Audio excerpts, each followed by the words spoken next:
Hello बच्चों, चलिए आप लोग कैसे हैं। मुझे पूर्ण विश्वास है कि आप लोग स्वस्थ हैं। आज आप लोगों के सामने मैं एक काफ़ी बेहतरीन वीडियो लेकर आया हूं और एक लाजवाब टॉपिक है। उसका नाम है उत्सर्जन तंत्र, जिसको बोलते हैं एक्सक्रीटरी सिस्टम। ये क्या है, इसके बारे में आज हम लोग पढ़ेंगे।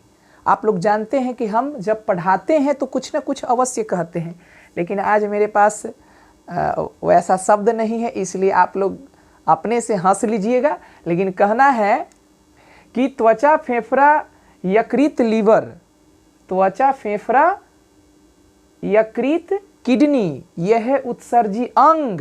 आइए आप लोगों को इसके स्टडी के लिए लाते हैं संग, है ना। पहला बात यह है उत्सर्जन, दूसरा है उत्सर्जी पदार्थ, तीसरा है उत्सर्जी अंग। ये तीन के बारे में आज जानेंगे, केवल आज परिचय जानेंगे। तो उत्सर्जन क्या है? उपापचय क्रिया के फलस्वरूप उत्पन्न होने वाले वर्ज्य या बेकार, जिसको अंग्रेजी में वेस्ट बोलते हैं। तो उपापचय क्रिया के बाद हमारे शरीर में बनने वाले वर्ज्य या बेकार पदार्थ निकालने की क्रिया को हम उत्सर्जन कहते हैं, है ना। ये मेटाबॉलिक प्रोसेस, हमारे बॉडी में कुछ उपयोगी पदार्थ बनते हैं और कुछ पदार्थ टूटते हैं। तो उस समय हमारे पदार्थ में कुछ बेकार पदार्थ, उत्सर्जी पदार्थ, वर्ज्य पदार्थ जो हमारे शरीर के कोशिकाओं के लिए हानिकारक होते हैं, वैसे पदार्थ को हम उत्सर्जी पदार्थ कहते हैं। उनका निकलना बहुत जरूरी है। तो उत्सर्जन क्या है? तो उपापचय क्रिया के फलस्वरूप बनने वाले बेकार पदार्थ जब हमारे बॉडी से निकलते हैं ना, उस क्रिया को हम बोलते हैं उत्सर्जन। उत्सर्जी पदार्थ क्या है? तो उत्सर्जन के फलस्वरूप निकलने वाले पदार्थ को हम उत्सर्जी पदार्थ कहते हैं। वेस्ट मटेरियल, पहला है यूरिया, है ना, दूसरा है अमोनिया, तीसरा है यूरिक एसिड, और क्या है? पसीना, स्वेट, सीबम, कार्बन डाइऑक्साइड और बलगम। ये सब क्या है? उत्सर्जी पदार्थ है, जिसमें अमोनिया सबसे अधिक विषैला पदार्थ है, यूरिया कम विषैला पदार्थ है और इससे कम विषैला है यूरिक एसिड। ये तीनों, यूरिया, अमोनिया और यूरिक एसिड, ये बनता किससे है? तो नाइट्रोजनी पदार्थ है। ये नाइट्रोजनी पदार्थ, जैसे हम लोग दाल खाते हैं तो दाल एज एक नाइट्रोजनी पदार्थ से प्रोटीन मिलकर बना हुआ है। तो नाइट्रोजनी पदार्थ से प्रोटीन मिलता है और उसी प्रोटीन का सेवन हम लोग करते हैं तो हमारे बॉडी में एमिनो एसिड के कारण प्रोटीन टूटता है, उसी से ये सब बनता है। अमोनिया, अमोनिया से यूरिया बनता है। तो यूरिया का सूत्र हम यहाँ लिखे हैं NH2CONH2, ये याद रखिएगा। इधर भी NH2 है, इधर भी NH2 है, बीच में क्या है? CO, है ना, NH2CONH2, NH2CONH2, सूत्र याद रखिएगा। अमोनिया का है NH3, अमोनिया का सूत्र क्या है? NH3। यूरिक एसिड का क्या है? C5H4N4O3, इसका सूत्र याद रखिएगा। C मतलब carbon 5, hydrogen 4, nitrogen 4, oxygen 3। Uric acid हमारे बॉडी में कभी कभी बढ़ जाता है, जिसके कारण ये जो है ना ज्वाइंट, उसमें दर्द होने लगता है, जिससे गाउट बीमारी हो जाती है ना। तो ये हम लोग जानेंगे कि यूरिया और अमोनिया, हमारा बॉडी पहले अमोनिया ही पैदा करता है, लेकिन अमोनिया को यूरिया में बदलने का काम लीवर करता है। कौन करता है? लीवर। ये अमोनिया से यूरिया बनाने का काम कौन करेगा? लीवर। क्योंकि हम अमोनिया को हमारे बॉडी से निकलने के लिए अधिक पानी चाहिए, है ना। हम लोग प्रतिदिन 1.5 लीटर अपने बॉडी से यूरिन को निकालते हैं। हमारे बॉडी में 5 या 5.5 लीटर ब्लड पाया जाता है, लेकिन अमोनिया को बाहर निकालने के लिए 10 से 12 लीटर पानी चाहिए। आप सोच कर देख सकते हैं। तो इसीलिए हमारा बॉडी क्या करता है? कि अमोनिया को यूरिया में बदल देता है ना।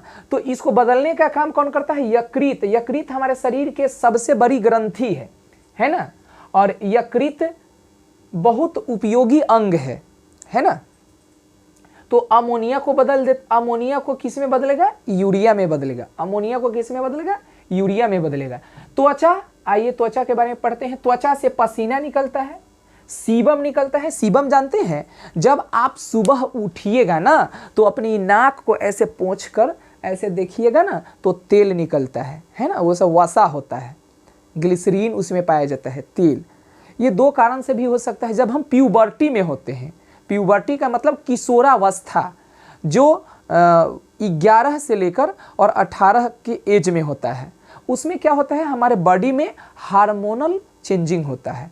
हार्मोन अधिक निकलने के कारण ये हमारे ये जो है ना त्वचा से सीबम निकलता है, तेलीय पदार्थ है, वो भी क्या है? उत्सर्जित पदार्थ है। आगे बढ़ते हैं। इससे त्वचा से नमक भी निकलता है ना। गर्मी के दिनों में आप कपड़ा पहनते हैं तो साधारण सी भाषा में लोग कहते हैं कि चित्ती मार देना, तो उसमें नमक ही पाया जाता है।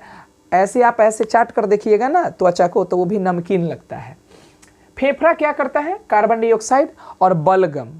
बलगम ऐसे ऐसे आप उसको खखार कह सकते हैं। जब हम खांसते हैं ना तो वो भी एक उत्सर्जी पदार्थ है ना।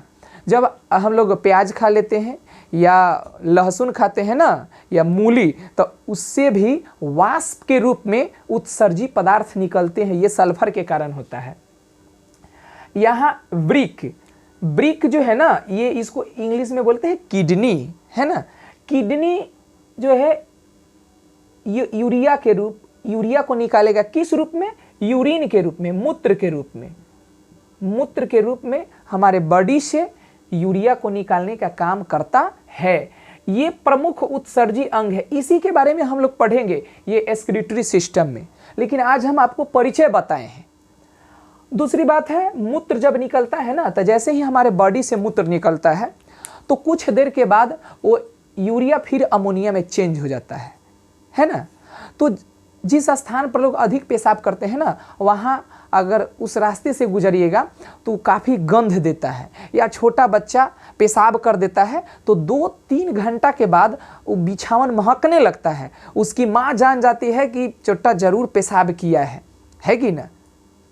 तो ये पेशाब क्यों महकता है? तो यूरिया अमोनिया में चेंज हो जाता है। यूरिया अमोनिया में चेंज हो जाता है। अमोनिया के कारण ही पेशाब से गंध निकलता है। दूसरी बात है, यूरिया का मूत्र पीला होता है, मूत्र का रंग पीला होता है। क्यों? यूरोक्रोम के कारण। किसके कारण? यूरोक्रोम के कारण। आइए इधर हम लोग पढ़ लेते हैं। वह जीव जो मतलब नाइट्रोजनी पदार्थ को, नाइट्रोजन को यूरिया के रूप से अपने शरीर से बाहर निकलता है, उसको बोलते हैं यूरियोटेलिक ऑर्गेनिज्म। जैसे सभी स्तनधारी जो भी जीव बच्चा को जन्म देती है ना, जिसके पास स्तन होता है, हम लोगों के पास भी स्तन है ना, लेकिन वैसा हार्मोन नहीं है कि हम लोगों का जो वो मेमरी ग्लैंड है ना, उससे मिल्क का प्रोडक्शन हो, है ना। तो मैमल्स का मतलब होता है कि जिसके बाहर कान है, पूरा रोम जो है ना, ये पूरा स्किन रोम से ढका हुआ हो। तो सभी मैमल्स क्या होते हैं? यूरियोटेलिक है ना, जो जिनके बॉडी से यूरिया निकलता है, अमोनिया नहीं, यूरिया निकलेगा। उसके बाद है यूरिकोटेलिक में क्या होता है कि जिनके बॉडी से अमोनिया को यूरिक एसिड के रूप में निकलेगा। यूरिक एसिड, जिस जीव के बॉडी से यूरिक एसिड निकलेगा ना, उसको बोलते हैं यूरिकोटेलिक। इसके अंतर्गत पक्षी आता है, सरीसृप आएगा, है ना, कीट पतंग ये सब आएगा, समझे। यूरिकोटेलिक हो गए ये। एमिनोटेलिक के अंतर्गत क्या आता है? तो जो जीव जल में रहेगा, क्योंकि अमोनिया को बॉडी से बाहर निकलने के लिए बॉडी को अधिक वाटर चाहिए, तो इसलिए अमोनिया उसी जीव के बॉडी से बाहर निकलता है जो जलीय है। तो सभी जलीय जीव जिनके बॉडी से अमोनिया निकलता है ना। अमोनिया का मात्रा पानी में बढ़ जाने से वो पानी प्रदूषित भी हो जाता है। एक और बात हम आपको कहते हैं, ये जो यूरिकोटेलिक जो जीव होते हैं ना, वो जब लैट्रिन करते हैं ना मल, तो उनके मल के साथ चूना जैसा पदार्थ रहेगा, है ना। आप छिपकली को देखे होंगे, छिपकली जब लैट्रिन करती है तो उसके साथ दो तरह के लैट्रिन निकलेगा, एक चूना जैसा पदार्थ होता है और एक काला होगा। तो चूना वाला जो पदार्थ है ना, वही है यूरिक अम्ल, यूरिक एसिड। क्या है? Uric acid. आप पक्षी को भी देखे होंगे, सरीसृप को भी देखे होंगे, तो उनके बॉडी में वाटर बहुत कम रहता है ना। वाटर कम रहने के कारण यूरिक एसिड क्या हो जाता है? ठोस रूप में होता है ना। तो ये बात समझ में आ गया। आज के लिए इतना ही। आप लोग रामायण पीसीसी चैनल को सब्सक्राइब करें, है ना, और अधिक से अधिक वीडियो को शेयर करें। और एक प्रश्न है आज का, जय जवान जय किसान का नारा किसने दिया था? इसका आंसर आपको कमेंट बॉक्स में देना है। Thank you.